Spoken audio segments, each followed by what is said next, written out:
My in-laws paid a man to crash our wedding and shout, "She's already married to me." My husband turned pale as his family smirked, "Told you she's a liar." He stared at me in disgust, until I pulled out a file that wiped the smirks off their faces instantly. This happened last year in Naperville, Illinois. I'm 33. My ex-fiancé is 35. We'll call him Ryan. We'd been together just over 2 years before getting engaged. Things moved fast, but not stupid fast. We lived together for over a year, had normal fights, did couples therapy before we even needed it. We thought we were doing it right. But Ryan's family never liked me. I'm not saying that as a general complaint. They made it very clear. His mom, we'll call her Barbara, was always cold. She would give fake smiles and ask me questions like she was conducting a job interview. "So how do you plan to support yourself in 5 years?" Not support each other, just yourself. Always like that. His sister Claire was worse. Think Regina George, but grown up, bitter, and not as smart as she thinks. They said I was too private. I didn't talk about my past enough. I didn't share childhood photos when they asked. I didn't talk to them about my job, marketing strategist, too boring to explain every time. I guess they convinced themselves I was hiding something. But instead of just assuming I was shy or just not interested in them, which, fair, they decided I was dangerous. Let me say this, Ryan wasn't like them. Not at first. He always defended me. He'd say, "They just have trust issues," or "They did the same thing to my ex before they realized she wasn't a threat." Spoiler alert, they were never going to stop. We planned a small ceremony at a historical estate with a garden setup. I was nervous but excited. Everything looked beautiful. We were doing personal vows. The crowd was quiet. The officiant began. And then it happened. Right at the part where they say, "If anyone objects," a man stands up from the back row. He's wearing a wrinkled suit, shirt half untucked, and he yells loud enough for people outside the tent to hear, "She's already married to me." Dead silence. At first, I thought maybe it was a prank. I literally don't know this guy. Never seen him before. Ryan's face? Instantly drained of all color. His eyes went wide, then narrow. I looked at him and said, "I don't know this man." Barbara gasped, then stood up slowly, looking at Ryan with this smug little nod. Claire leaned in and whispered something to her, then smirked at me.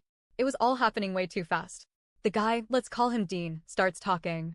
He walks toward the altar with some papers in his hand and says he married me in Florida in 2016. He says I left him, never divorced him, and now I'm committing bigamy. He pulls out what looks like a marriage certificate and waves it around like it's the 10 Commandments. Ryan turns to me and asks, "What the hell is this?" My hands were shaking. I told him I have no idea who he is. This is fake. Barbara then says, loud enough for people to hear, "We told you she was lying about her past. She's not who she says she is." Claire adds, "We warned you. This whole thing is a scam." And here's the worst part. Ryan didn't say a word. He just kept staring at the guy. At me. At the paper in Dean's hand. That silence broke me more than the shouting. Barbara and Claire thought they were setting me up. But I already knew they were up to something. They'd been asking way too many questions about my past. Ryan even admitted they were having someone look into you. So I did what any sane person would do. I pulled my own background report, just to be safe. Absolutely clean. But I went a step further. Something in my gut told me they wouldn't stop. I had reached out to the clerk of courts in the Florida county Dean claimed I was married in. I sent them my info and asked if there was any record of a marriage. They replied saying there had been an attempted registration under my name, but it was rejected because the identity documents didn't match and there was no ID verification. It was a forged document, and it never got filed officially. So I had proof that this whole thing was a fraud. A paper trail. And I printed it all out. I had it in my purse, just in case. I also had emails. How? I'll explain. I noticed something odd. Claire had left her iPad at our apartment after helping Ryan with some design stuff. She had her email logged in. Out of curiosity, and yeah, snooping, I looked. And I saw emails between her and someone named Dean Carter. One subject line said, "Here's the script for the wedding interruption." I screenshotted everything. They planned the whole thing. Barbara paid Dean $5,000 through Venmo. Yes, she labeled it consulting. Claire coached him on what to say. And they were hoping Ryan would walk away from me in front of everyone. They wanted me humiliated, broken, alone. So I built my own file. All the screenshots. The emails. The court document. A statement from my actual friend in Florida who had seen Dean around Barbara's house months ago. I even filed for a restraining order against Dean just in case. Everyone's staring at me like I'm on trial. The officiant looks lost. Ryan is still frozen. I say loud enough for everyone to hear, this man was paid to come here. Everything he said is a lie. I can prove it. Barbara snorts. Of course she'd say that. I take my folder from my purse and hand it to Ryan. He flips through it. The court letter, the screenshots, the emails, the affidavit, the money transfer, all of it. His hands started shaking. He looked at Barbara. Did you do this? Barbara didn't answer. I turned to the crowd. I don't care what anyone thinks of me, but I won't stand here while someone accuses me of a crime that never happened. If anyone wants to see the truth, it's in that file. Dean? As soon as I said police report and restraining order, he started walking backward and practically ran out the tent. Ryan hasn't said a word to me since that moment. He just stood there with the file in his hand, jaw clenched, eyes red. His family left before the reception even started. I stayed. I didn't cry. I sat at a table and ate the cake I paid for. Alone. I don't know if Ryan's ever going to recover from what his family did. I don't know if I want him back. Part of me wants to walk away. Part of me wants to burn it all down. But what I do know is this: they tried to ruin me. In public. At the most vulnerable moment of my life. And I'm not done with them yet. I didn't sleep. I went back to my apartment alone. My dress was still halfway zipped. Hair falling out. Makeup smudged. I sat on my bed for hours, just staring at the wall. I wasn't even crying. It felt like the shock froze everything in me. At 6 a.m., I checked my phone. Ryan hadn't called. Not a single message. Not even a missed call. Nothing. But Claire posted a picture on her Instagram. Black background. White text. Sometimes the truth hurts. But lies hurt more. Hashtag family first, hashtag truth wins. The comments were full of people saying, "What happened? And are you okay?" One said, "So proud of you for speaking out." I felt sick. They weren't done. Around 11 a.m., I hear a knock. I look through the peephole. It's Ryan. He looks like crap. Red eyes. Same suit as yesterday. No tie. Crumpled shirt. I open the door. He just says, "Can I come in?" I don't answer. I move aside. He walks in. Then we sit. Just silence for a full minute. Then, I didn't know. I nod. Still don't say anything. They told me they were just concerned. That they were gonna run a background check. I didn't think they'd. I cut him off. You believed him. You looked at me like I was scum. He didn't deny it. Just nodded slowly. I froze. I panicked. I didn't know what to believe. I got up, walked to my bookshelf, and grabbed the envelope of printed screenshots. I tossed them onto the table. Then you should have asked. Not stood there letting me drown. Ryan told me he wanted to fix things. He said he cut off contact with Claire and Barbara for now. He asked if we could go away somewhere and clear our heads. I asked him one question. Did you tell them what they did was wrong? Silence.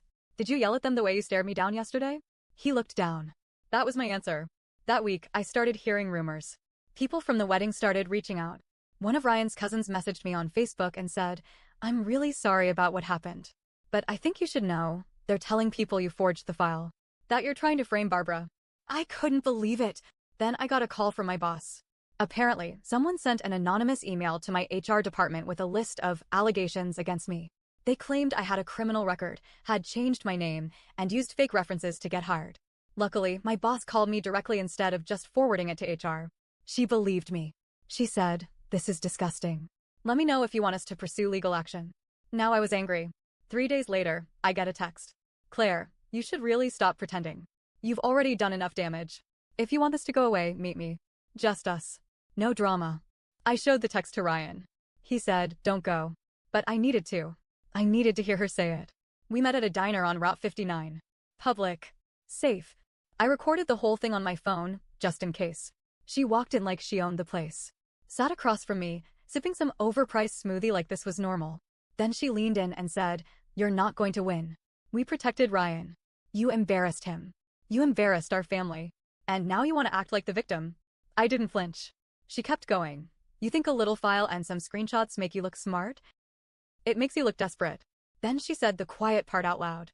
"Dean was a friend of a friend. We paid him. But we never thought he'd actually show up. That wasn't the plan. He went rogue." I said, "You emailed him a script." She smirked. "So? Prove it." I already had. That night, I got a call. It was Dean. Yes, the guy who crashed my wedding. He sounded drunk. Or tired. Or both. But what he said next changed everything. "Hey, look, I'm sorry. I didn't know how far they'd take it." I said, "You screamed that I was married to you."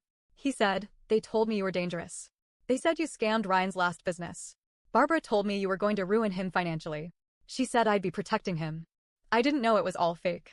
I didn't even want to do it, but I needed the money. Then he said this. I still have the original messages. I didn't delete anything. He was scared. He said Claire was threatening to sue him if he talked. Said she'd ruin his life. I told him to email me the messages. He did. All of them. I took it all. The recordings. The screenshots. The forwarded texts. The confession. The call logs. I put them in a new file. And I booked a lawyer. Not just for defamation. Not just for emotional distress. But for a criminal conspiracy to defraud, interfere with a wedding ceremony, and harassment. And the best part? Dean said he'd testify. I thought things would quiet down after I got Dean's confession. I thought once I had the truth locked in black and white, they'd back off. But I underestimated how much they were willing to lose to win. It had been a few days since we spoke. He texted, asking if we could meet one last time. I agreed. We met at a lakefront cafe near his work. He looked worn down. He said, I know they lied. I've been reading everything you sent me. I confronted them.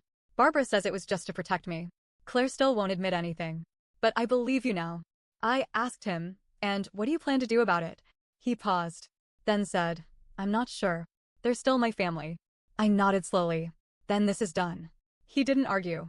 Just looked away, like he already knew. I got up and walked away again. This is the part that caught me off guard.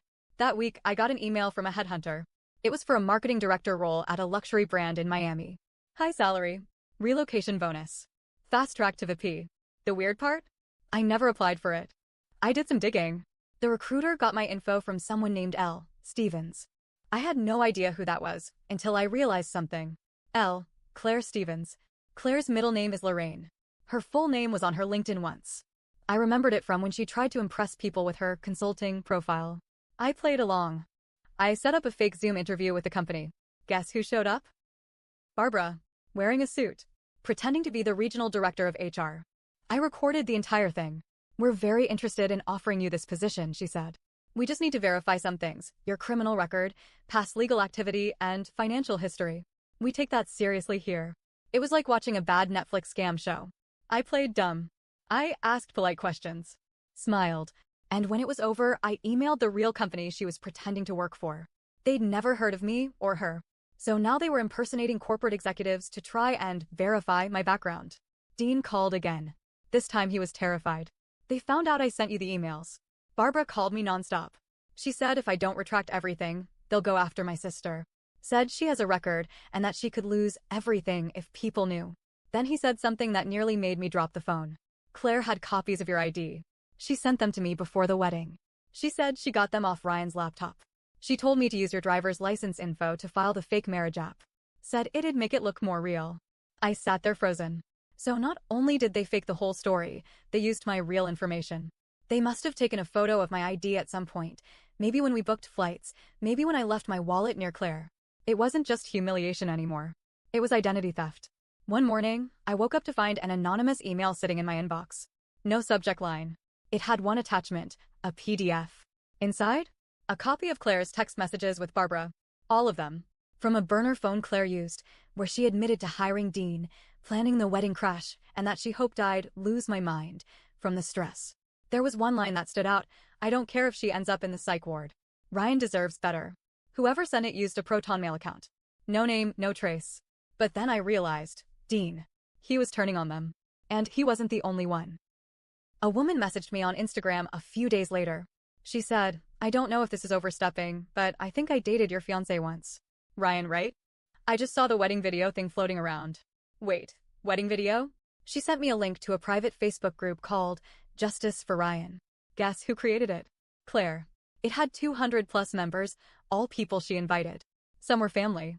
Others were strangers. The page was full of twisted posts. She tried to marry my brother while still married to a man in Florida. Stay away from people like her. Don't let sociopaths win just because they cry louder.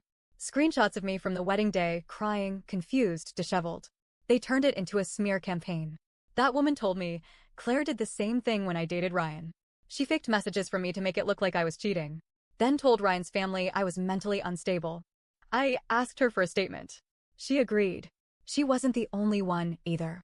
Turns out, Claire had been doing this to every woman Ryan got serious with for years. This wasn't just about me. I have Dean's full confession, fake job interview, recording proof of ID theft, screenshots from Justice for Ryan, past girlfriends willing to testify, a real attorney preparing the civil and criminal case, but now Ryan's torn. He messaged me 2 nights ago, "If you go through with this, my family will never speak to me again." I told him, "Then you better choose fast." And I meant it. It was supposed to be a fundraiser. Ryan's cousin works in nonprofit, and the family held a small benefit dinner in Lake Forest to support her project. It was mostly extended family, friends, and a few people I didn't know. I wasn't planning to go, but Ryan texted me 3 hours before it started. "Please come. I want everyone to hear the truth." I need to say something. I didn't trust him completely, but part of me needed closure. I needed him to finally face them and say it out loud, not in private, in front of the same people who judged me in silence. So I went. The room went quiet. Dead quiet. Like I had walked into a crime scene. Barbara saw me first. Her jaw clenched, then she forced a smile. Claire stared at me, then turned to whisper something to a woman next to her. They both laughed. I recognized the woman, another aunt. One who never looked me in the eye before. I found Ryan near the front. He looked nervous. Sweating, shifting side to side. He walked up to the podium and tapped the mic. Then he said, "Before we talk about fundraising tonight, I need to talk about something else. Something personal. Something ugly."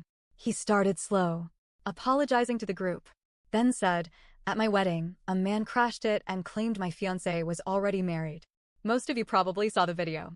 Some of you probably believed it. I did. For a few seconds. I believed it. Because I didn't trust the person I was marrying. Not fully. But I should have. He looked straight at Barbara and Claire. My family planned it. They hired that man. They used stolen info. They paid him to humiliate her. And I stood there and let it happen. Gasps. A few people murmured, "What? No way." Barbara's eyes went wide. Claire stood up, red-faced. "Ryan, that's enough," Barbara snapped. But he kept going. She had the proof. I saw it all. I've seen the emails. The payments. The texts. I even saw how you tried to get her fired after the wedding. And now I've seen the Facebook group, too. Claire, you did that. You lied about other women, too. I finally talked to them. Claire yelled, "This isn't the place," but people were already whispering. Someone stood up, Ryan's cousin. "You made a fake job interview? Are you serious?" Claire tried to speak, but faltered. Barbara stepped forward and grabbed the mic. "This woman," she pointed at me, "has poisoned this family. She's manipulative. She turned my son against us. You don't know what she's done." I stood up. For once, I wasn't shaking. "What have I done, Barbara? Other than love your son? Other than keep quiet while you tore me apart behind closed doors?" She turned to the crowd. "I only wanted to protect my son." And then, Ryan said it. "No, you wanted to control me. You've done this for years. And I let you. But I'm done." Claire stormed out. Barbara tried to follow, but people started talking out loud now. Not behind my back this time. That's insane. She should be arrested. This poor woman. A few people came up to me. They apologized. One woman hugged me. Another said, "I believed them." "I'm so sorry." Ryan stood next to me the whole time. Quiet. Tired. But he stayed. When we left, he walked me to my car and asked, "Can we fix this?" I didn't say yes. I didn't say no. I said, "Maybe. But not now." 2 weeks later, Claire was served. Identity theft. Harassment. Civil suit in motion. My lawyer worked fast. Dean signed his affidavit. The past girlfriends provided statements. Even the Justice for Ryan group was submitted as evidence. Barbara tried to settle privately. Her lawyer offered me money. A lot, actually. I declined. I didn't want hush money. I wanted accountability. I don't know what happens with Ryan and me. We've had long talks. Honest ones. He's not perfect. He stood by too long. But he also finally stood up. Not when it was easy, but when it cost him something. Barbara and Claire? The family doesn't talk to them anymore. At least the people who mattered. The damage they caused won't fully go away. I still second-guess everything. I still hesitate before answering unknown calls. Sometimes I wake up in a panic, hearing that man's voice in my head yelling, "She's already married to me." But there's something else too. Peace. The kind you get not from revenge, but from finally being seen, believed, respected, and most of all, free.